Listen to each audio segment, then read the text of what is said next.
Apa kabar pemirsa dimanapun Anda berada, berjumpa kembali dalam program TVR 09 bersama saya Zia Ulbar.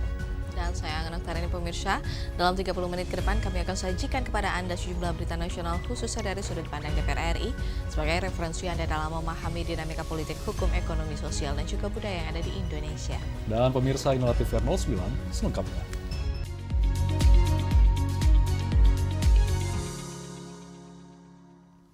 Ketua Tim Washaji DPR RI Cucun Ahmad Syamsur Rijal soroti distribusi obat bagi jemaah haji Indonesia yang masih mengalami kendala di sejumlah sektor pelayanan kesehatan di Mekah yang harus menjadi perhatian serius dalam evaluasi penyelenggaraan haji tahun ini. Ketua Tim Washaji DPR RI Cucun Ahmad Syamsur Rijal menyoroti distribusi obat bagi jemaah haji Indonesia yang masih mengalami kendala di sejumlah sektor pelayanan kesehatan di Mekah. Meski pelayanan kesehatan bagi jemaah haji dinilai sudah berjalan baik, namun, ketersediaan dan distribusi obat harus menjadi perhatian serius dalam evaluasi penyelenggaraan haji tahun ini. Cucun menjelaskan, saat ini pelayanan kesehatan bagi jemaah haji telah didukung satelit pelayanan kesehatan atau posko kesehatan di setiap pemondokan yang menjadi layanan awal sebelum jemaah dibawa ke kantor kesehatan haji Indonesia di Arab Saudi. Namun, dalam masa transisi pengelolaan pusat kesehatan haji, distribusi obat ke setiap satelit dinilai belum maksimal. Namun ada satu catatan, karena ini masa transisi, Kepala Pusat Kesehatan Haji ini masih di Kementerian Kesehatan, APBN-nya masih ada di sana. Nah ini kita masih mengalami kesulitan terkait ketersediaan obat dan distribusi ke setiap sektor, distribusi ke setiap satelit yang ada. Karena di satelit juga kita menggunakan tenaga-tenaga dokter kloter yang melekat dari daerahnya. Makanya ini catatan, kalau sekarang sudah akan pindah nanti di tahun depan itu ke Kepala Pusat Kesehatan Haji di Kementerian Haji, kita ingin pelayanan kesehatan dan ketersediaan obat itu betul-betul maksimal. Meski demikian, Tim Washaji DPR RI mengapresiasi meningkatnya kesadaran jamaah untuk memeriksa kondisi kesehatan secara rutin, serta kesiapsiagaan tenaga kesehatan yang bertugas 24 jam dalam melayani jemaah haji Indonesia. Dari Makkah, Arab Saudi, Tim Liputan TVR Parlemen melaporkan. Pemirsa, Komisi 6 DPR RI menilai keberadaan kawasan industri terpadu Batang yang berdampak positif terhadap pertumbuhan ekonomi Kabupaten Batang kini harus diikuti dengan terbukanya lapangan kerja dengan memprioritaskan dan menyerap tenaga kerja lokal. Keberadaan kawasan industri terpadu Batang atau KITB berdampak positif terhadap pertumbuhan ekonomi Kabupaten Batang yang mencapai 7,7%. Komisi 6 DPR RI menilai kondisi ini harus diikuti dengan terbukanya lapangan kerja yang memprioritaskan dan menyerap tenaga kerja lokal. Anggota Komisi 6 DPR RI, Doni Akbar menekankan, keberadaan kawasan industri tidak hanya menjadi pusat investasi nasional, namun harus menjadi sarana pemerataan kesejahteraan. Makanya saya minta supaya kawasan industri ini memprioritaskan tenaga kerja khususnya memang warga Batang asli. Nah kalau itu memang sudah tercukupi, apalagi khususnya tenaga kerja yang unskilled ya, jadi yang tidak membutuhkan skill yang terlalu tinggi artinya. Karena target mereka itu kalau bisa sampai di angka 280.000 itu kan sudah sepertiga warga Batang sendiri. Nah itu sudah mengurangi beban negara artinya. Jadi saya minta, saya fokuskan kepada direktur KITB-nya supaya mereka dari sini ke depan tetap untuk memprioritaskan warga khusus Batang, berarti memang mereka tinggal di daerah Batang. Terdapat kesenjangan kompetensi antara spesifikasi teknis yang dibutuhkan oleh industri manufaktur teknologi tinggi dengan keahlian rata-rata angkatan kerja lokal di Kabupaten Batang. Jika program kerjasama dengan SMK dan perguruan tinggi berjalan lambat, wilayah sekitar hanya akan menerima dampak lingkungan tanpa merasakan penyerapan tenaga kerja yang signifikan. Dari Batang, Jawa Tengah, Rangga Wijaya, TVR Parlemen melaporkan. Potensi ekonomi minyak atsiri atau minyak esensial di Indonesia hingga kini belum dimaksimalkan secara optimal. Meskipun menguasai sebagian besar pasokan minyak atsiri global, Indonesia masih kerap mengekspor produk dalam bentuk bahan baku mentah. Langkah apa yang DPR ambil guna atasi persoalan ini? Jangan kemana-mana, tetap bersama kami di TVR 09.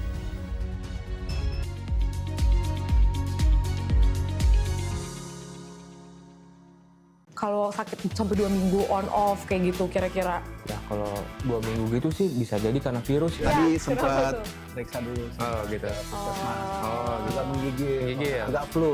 Oh gitu. Feeling lonely maksudnya. Ada juga dok yang aku baca 6 bulan batuk nggak sembuh-sembuh. Normalnya itu berapa lama sembuh? Karena nggak mungkin virus itu infeksinya 6 bulan. Oh, semester itu ya? Semester. Satu semester, udah bisa bayar UKT. bayar SPP dulu. Iya. SPP dulu. Biasa bayar SPP itu. Juga ya kalau untuk orang dewasa ya kan memang dewasa itu juga ada vaksinnya, vaksin influenza ada gitu. juga. Tuh, batuk Dianjurkannya kan. 1 tahun sekali. Tuh. Oh, sekali. Kan tempat batuk nggak? Enggak sih. Mama? Ini batuk nih banyak yang lepas nih. Apa tuh? Banyak tunggakan. Banyak. Ya intinya lah jaga iman, jaga imun.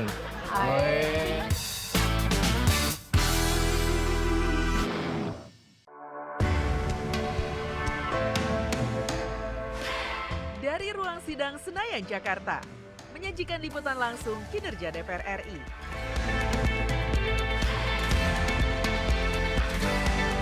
Dialog mendalam, investigasi, dan profil wakil rakyat. TVR Parlemen kini hadir 24 jam.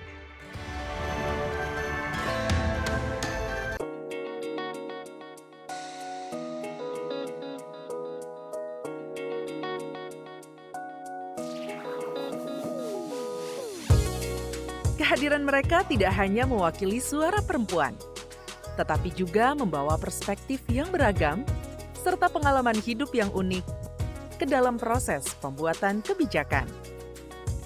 Saksikan Perempuan Parlemen hanya di TVR Parlemen.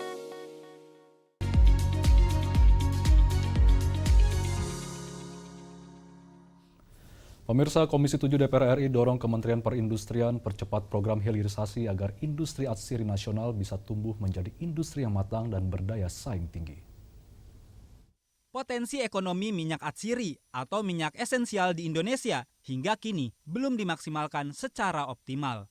Meskipun menguasai sebagian besar pasokan minyak atsiri global, Indonesia masih kerap mengekspor produk dalam bentuk bahan baku mentah.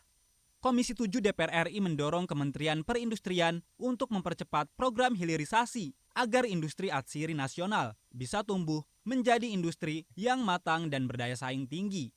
Dalam kunjungan kerja spesifik ke Rumah Atsiri Indonesia di Karanganyar, Jawa Tengah, Wakil Ketua Komisi 7 DPR RI Rahayu Saraswati menyatakan, implementasi regulasi menjadi kunci utama dalam memacu nilai tambah komoditas atsiri. Jadi kita sangat berharap bahwa pemerintah Indonesia, terutama Kementerian Perindustrian yang adalah mitra kami, bisa mengembangkan ini menjadi industri yang matang, industri yang mapan dengan banyaknya hilirisasi.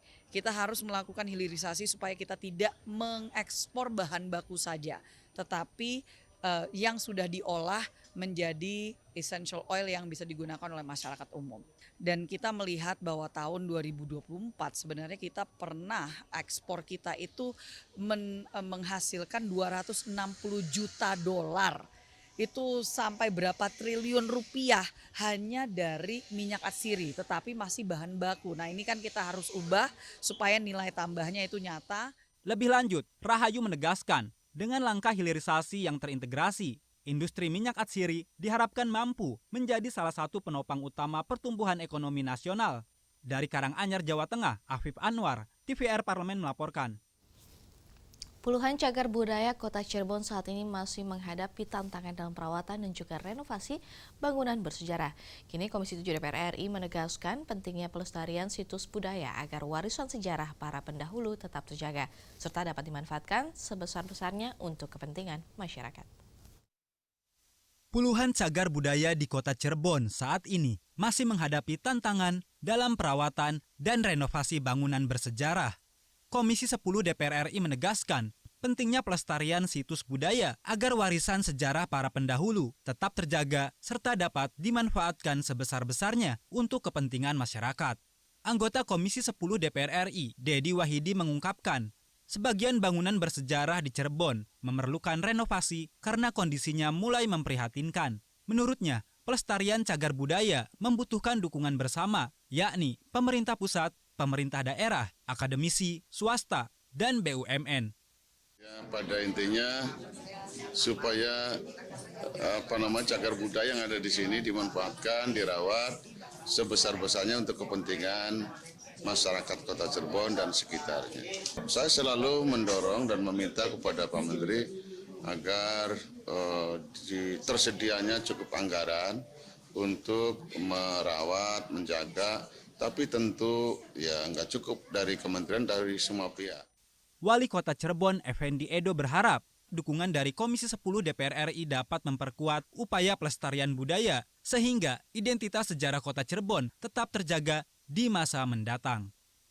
Tentunya Kota Cirebon juga sedang berupaya terus memaksimalkan budaya-budaya yang ada di Kota Cirebon.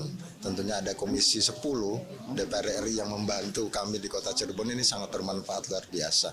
Mudah-mudahan ini juga ke depan Kota Cirebon lebih baik lagi untuk menjaga budaya-budaya. Dari Cirebon, Jawa Barat, Dewi Utomo, TVR Parlemen melaporkan. Pemberantasan narkoba membutuhkan kolaborasi kuat antara aparat penegak hukum dan masyarakat. Di sini Komisi 3 DPR RI dukung sinergi kepolisian, kejaksaan, dan Badan Narkotika Nasional Provinsi Sumatera Utara dalam menekan peredaran narkotika di wilayah tersebut. Pemberantasan narkoba membutuhkan kolaborasi kuat antara aparat penegak hukum dan masyarakat. Komisi 3 DPR RI mendukung sinergi kepolisian, kejaksaan, dan Badan Narkotika Nasional Provinsi Sumatera Utara dalam menekan peredaran narkotika di wilayah tersebut. Anggota Komisi 3 DPR RI, Adang Darajatun menilai, kerjasama antar aparat menjadi kunci keberhasilan penanganan narkoba. Menurutnya, penguatan aspek rehabilitasi juga perlu menjadi prioritas sejalan dengan arah revisi Undang-Undang Narkotika yang sedang disusun. Langkah rehabilitasi dan pencegahan juga dinilai penting untuk melindungi generasi muda dari ancaman narkoba. Memang seiring dengan undang-undang yang sedang dibuat, bahwa dalam mengatasi narkotika kita lebih kepada menyangkut masalah rehabilitasi dan masukan yang baik. Mudah-mudahan di pusat nanti kita bisa bicara tentang anggaran, dukungan anggaran dalam rangka rehabilitasi para pengguna narkotika. Pemberantasan narkoba memerlukan keterlibatan aktif masyarakat. Anggota Komisi 3 DPR RI, Hinca Panjaitan menyebut, partisipasi warga dapat dilakukan melalui berbagai langkah, mulai dari menjaga lingkungan hingga mendukung upaya rehabilitasi pengguna narkotika. Aparat penegak hukum melakukan penegakan hukum, kami masyarakat yang wakil rakyat ini merevitalisasi, mengajak masyarakat rame-rame berkolaborasi untuk ikut serta membantu negara. Apa bentuknya? Ya tentu menjaga kampungnya, menjaga rumahnya, menjaga sahabatnya, menjaga pajaknya, pasarnya, dan seterusnya. Dari Medan, Provinsi Sumatera Utara, Muhammad Samsu Fajri, TVR Parlemen melaporkan. Komitmen negara dalam memastikan kenyamanan dan keselamatan jemaah haji terus diperkuat melalui pengawasan langsung di lapangan oleh Tim Was Haji DPR RI. Berbagai aspek layanan mulai dari akomodasi, transportasi hingga perlindungan kesehatan jemaah dipastikan berjalan optimal demi kelancaran ibadah di Tanah Suci. Informasi selengkapnya sesaat lagi tetap di TVR 09.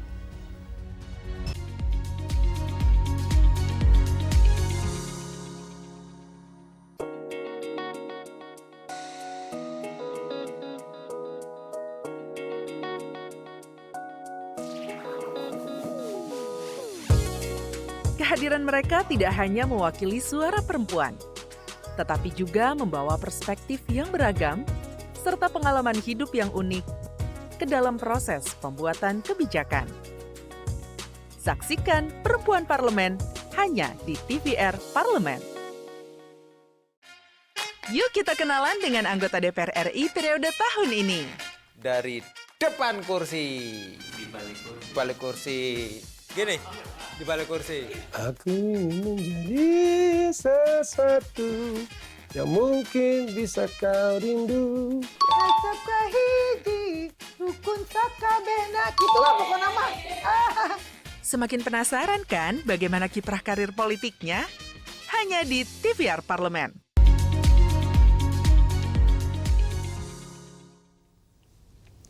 Pemirsa, DPR RI melalui Tim Was Haji terus mengawal kualitas pelayanan agar seluruh jemaah Indonesia dapat menjalankan ibadah dengan aman, nyaman, dan juga khusyuk.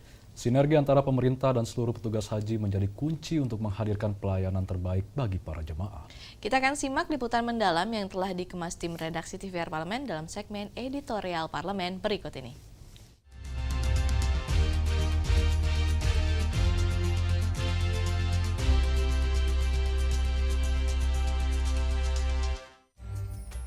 Ibadah haji menjadi perjalanan spiritual yang dinantikan jutaan umat muslim dari seluruh dunia. Bagi jemaah haji Indonesia, penyelenggaraan haji bukan hanya soal kelancaran ibadah, namun juga menyangkut keamanan, kenyamanan, dan pelayanan selama berada di Tanah Suci. Di tengah padatnya mobilitas jemaah menuju puncak haji 2026, tim pengawas atau tim Was Haji DPR RI turun langsung melakukan pengawasan, menyusul munculnya sejumlah keluhan terkait transportasi, akomodasi, hingga distribusi konsumsi jemaah. Sejumlah jemaah haji Indonesia masih menyampaikan keluhan terkait keterlambatan layanan konsumsi dan akomodasi, khususnya saat perpindahan dari Madinah menuju Mekah.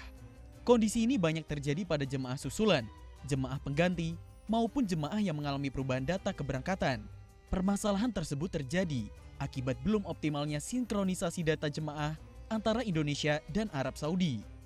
Akibatnya, pelayanan di lapangan menjadi terlambat, termasuk distribusi makanan dan penempatan akomodasi. Saya masih dapat keluhan terkait dengan makan selamat datang. Itu terlambat, sehingga jamaah ini kan perjalanan 10 jam ke Madinah itu kan cukup lapar ya. Jadi kadang-kadang ini cateringnya terlambat, mereka tidak makan. Ini kan kasihan. Ini yang perlu kami catat ya, sehingga untuk pelayanan ke depan akan lebih baik. Susulan inilah yang data yang di tempat di sana di Saudi dan di Indonesia perlu untuk disinkronkan lebih cepat, sehingga ini tidak menjadikan satu masalah nanti untuk pelayanan di Saudi begitu. Selain persoalan konsumsi dan akomodasi, aspek transportasi juga menjadi perhatian serius tim Was Haji DPR RI. Terlebih menjelang fase puncak haji di Arafah, Musdalifah, dan Mina yang menjadi titik krusial pergerakan jemaah. Tim Was Haji menilai kesiapan bus sholawat dan transportasi antar kota perlu dipastikan agar jemaah tetap mudah menjangkau Masjidil Haram maupun lokasi puncak ibadah haji. Selain itu kita juga di internal kota Mekah sendiri kita juga akan cek bagaimana pergerakan bis sholawatnya yang di sana agar kita tahu jamaah yang di hotel-hotel ini masih bisa di pondokan masih bisa menuju ke Masjidil Haram. Selain itu kita juga akan fokus pada pergerakan transportasi pada saat Ar-Musna, yaitu di Arafah, Musdalifah, kemudian ke Mina. Karena di sini adalah titik kritis bagi pergerakan jamaah setelah melaksanakan dari pondokan menuju Arafah.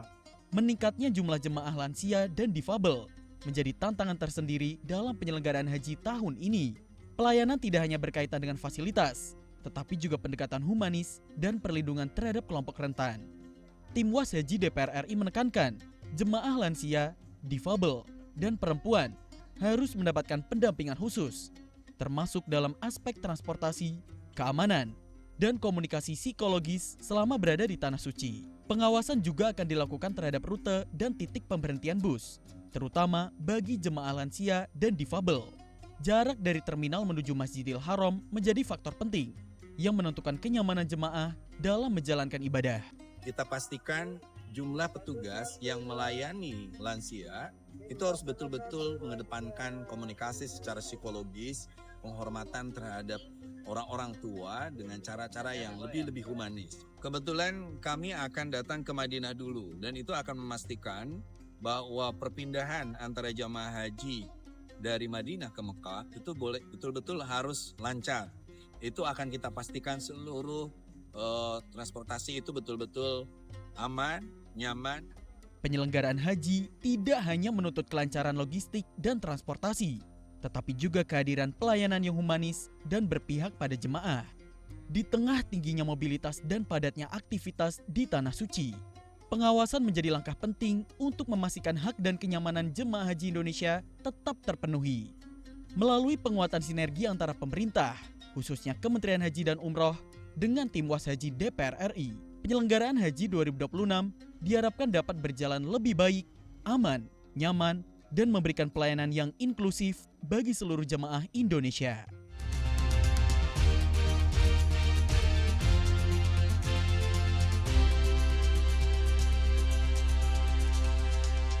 Pemirsa, pengawasan penyelenggaraan ibadah haji terus menjadi perhatian DPR RI melalui tim pengawas haji guna memastikan pelayanan dan perlindungan jemaah berjalan secara maksimal. Di Mekah, tim Was Haji DPR RI tengah menjalankan agenda rapat kerja bersama pemerintah untuk mengevaluasi pelaksanaan layanan serta mengantisipasi berbagai tantangan menjelang tahapan puncak haji. Informasi selengkapnya kami hadirkan usai jeda berikut ini, tetaplah di TVR Pro 10.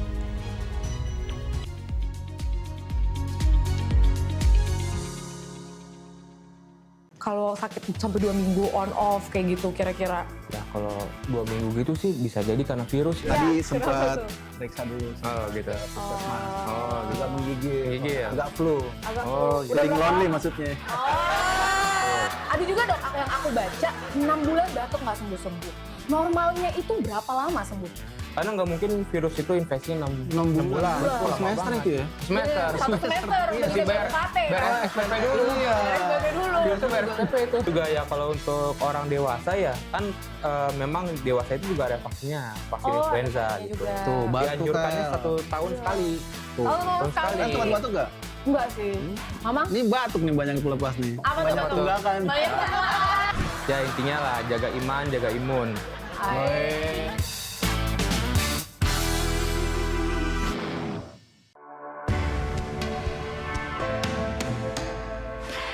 Dari ruang sidang Senayan, Jakarta, menyajikan liputan langsung kinerja DPR RI.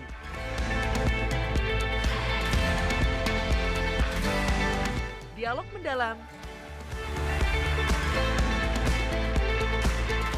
investigasi, dan profil wakil rakyat. TVR Parlemen kini hadir 24 jam. Yuk kita kenalan dengan anggota DPR RI periode tahun ini. Dari depan kursi, di balik kursi. Gini, di balik kursi. Aku ingin menjadi sesuatu yang mungkin bisa kau rindu. Acap kahiji, rukun sakabehna. Gitulah pokoknya mah. Semakin penasaran kan bagaimana kiprah karir politiknya? Hanya di TVR Parlemen.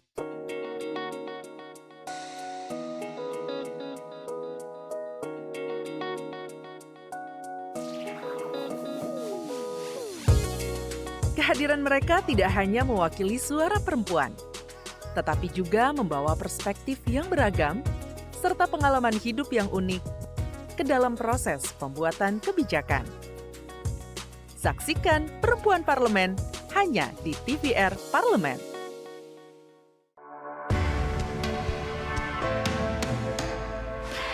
Dari ruang sidang Senayan, Jakarta, menyajikan liputan langsung kinerja DPR RI.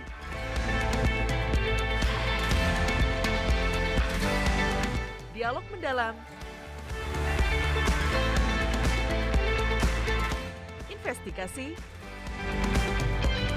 dan profil wakil rakyat.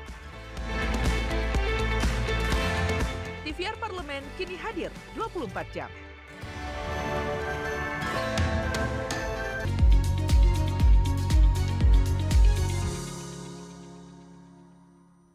Rapat kerja Tim Was Haji DPR RI bersama pemerintah menjadi bagian penting dalam memastikan koordinasi dan kesiapan penyelenggaraan haji berjalan efektif. Berbagai masukan dan catatan pengawasan disampaikan sebagai upaya mendorong peningkatan kualitas pelayanan bagi para jamaah haji Indonesia. Dan langsung saja pemirsa, kita sapa reporter kami Hilman Hidayat langsung dari Mekah Al-Mukarramah. Hilman. Ya, Zia. Ya Hilman, bagaimana suasana dan update terkini kondisi di Masjidil Haram saat ini? Ya, Zia, saat ini saya sedang berada di Mekah, Saudi Arabia, tepatnya pada tanggal 25 Mei tahun 2026 dan juga 8 Zulhijjah. Dan hari ini juga merupakan hari Tarwiyah, di mana satu hari lagi adalah menjelang puncak Arafah atau Ar-Musna. Dan memang saat ini dapat saya laporkan kondisi terkini di suasana Masjidil Haram memang masih cukup padat dan ramai dengan jamaah-jamaah yang melakukan aktivitas ibadah. Dan juga dapat saya laporkan saat ini saya berada tepat ba'da sholat subuh, dan dapat kami laporkan cuaca di sini cukup lumayan, tidak terlalu panas, tetapi nanti pada siang hari dapat dilaporkan cuaca mencapai 40 sampai 42 derajat. Dan memang dapat kami laporkan untuk bagaimana memastikan optimalisasi terkait dengan puncak haji di Armusna, Arafah, Musdalifah, dan Mina. Tim UAS DPR RI melakukan rapat koordinasi dengan Amirul Hajj, dengan Kementerian Haji dan Umroh, dan juga Danjen Duta Besar di Indonesia untuk Saudi Arabia, dan juga terkait dengan bagaimana tim-tim kesehatan lainnya untuk mendapatkan bagaimana masukan dan memberikan komitmen untuk memberikan pelayanan yang optimal bagi jamaah haji Indonesia. Ya, Hilman, lantas bagaimana rakor bersama Amirul Hajj dalam memastikan Armusna dan rencana tim UAS ke depannya untuk melepas jamaah ke Arafah, Hilman? Dan memang dapat saya laporkan untuk rapor kemarin dengan Amirul Hajj, tim UAS DPR RI memberikan penegasan bahwa jamaah haji Indonesia itu harus mendapatkan hak layanan yang optimal dan maksimal, mulai dari transportasi, pemondokan, maupun layanan kesehatan, dan juga layanan-layanan pendukung lainnya, fasilitas pendukung seperti toilet, kamar mandi. Dan untuk itu memang di sisi lain tim UAS DPR RI mengapresiasi kinerja dari petugas haji Indonesia yang tahun ini melakukan perubahan kinerja terkait dengan pelayanan jemaah haji Indonesia. Tetapi bagaimana tim UAS Haji DPR RI ini memastikan, karena nantinya seluruh jamaah Indonesia yang sebanyak 221.000 akan mulai dimobilisasi dari Mekah menuju Arafah. Dan hari ini bagaimana membentuk komitmen terkait dengan pelayanan bagi para jemaah haji Indonesia, mulai dari sektor transportasi, sektor kesehatan, maupun dari konsumsi. Ya, baik, terima kasih Hilman atas laporannya. Jaga terus kesehatan dan selamat bertugas kembali. Dan pemirsa, di penghujung acara kami hadirkan agenda DPR RI pada hari Senin 25 Mei 2026. Ini pada pukul 10 waktu Indonesia Barat, Komisi 1 DPR RI akan mengadakan rapat dengan pendapat umum panja ruang digital dengan pangkat dan akademisi. Selanjutnya pada pukul dan jam yang sama, Komisi 13 DPR RI akan mengadakan rapat dengar pendapat dengan Dirjen Pelayanan dan Kepatuhan HAM Kementerian HAM Republik Indonesia. Tentunya dengan sejumlah agenda serta kegiatan DPR RI lainnya dapat Anda akses di website kami tvrparlemen.dpr.go.id atau melalui kanal YouTube kami di TVR Parlemen. Dan pemirsa TVR Parlemen, demikian TVR 09 edisi pagi ini. Segenap kru TVR Parlemen yang bertugas mengucapkan terima kasih telah menyaksikan TVR 09 pagi ini. Saya Zia Ulbar. Dan saya Anggun Oktarini. Sampai jumpa di TVR 09 selanjutnya. TVR Parlemen, Referensi Indonesia.